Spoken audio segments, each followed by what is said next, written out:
Barnes & Noble haul. Bag of books. We upgraded to the premium membership on this trip.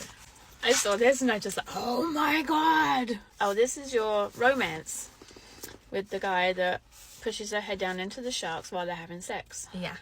You gonna read it? I'm gonna read it. I like sharks. Got a little cat paw.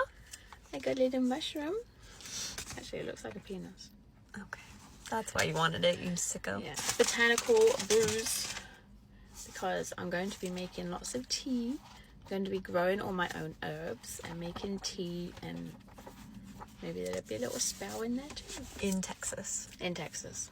Speaking of which, the best little motel in Texas. Which actually ends up being a whorehouse. Does it?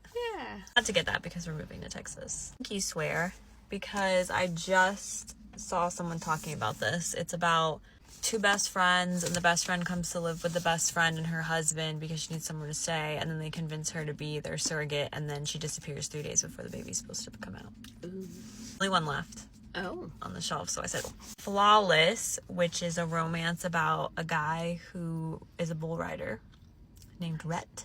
It said that they had it in stock, and I was like scanning the aisles, and I was really nervous to ask someone if they had it because I was embarrassed, but then I turned and it was like on the table. By Alice Feeney is called Beautiful Ugly, and it's allegedly gonna be, I think, a miniseries or a movie or a show soon. Oh, One of those. Just read Say You'll Remember Me by Abby Jimenez, and this is technically like the sequel or like the second book in like the series. This one was a counter purchase because she said it's their book of the month. Yeah. And it's set in 1920s in Italy. And she kept going to books about Italy and then books about history, and it was just funny because the girl was like, if you guys like reading romance and fiction and stuff, this one's 1920s romance in Italy. And I was like, I have some already, but they're all packed. It kind of drew me over there, and I wondered, and then I looked up and they were all on the shelves, all the tarot cards. a strong wind, some might say, blew you over there. It did, yes. If you read tarot, you have to get a pull from them. They talk to you. So I had like 3 in my hand, and then I saw this one, and this one just jumped out on me. Pretty. They look like lizards.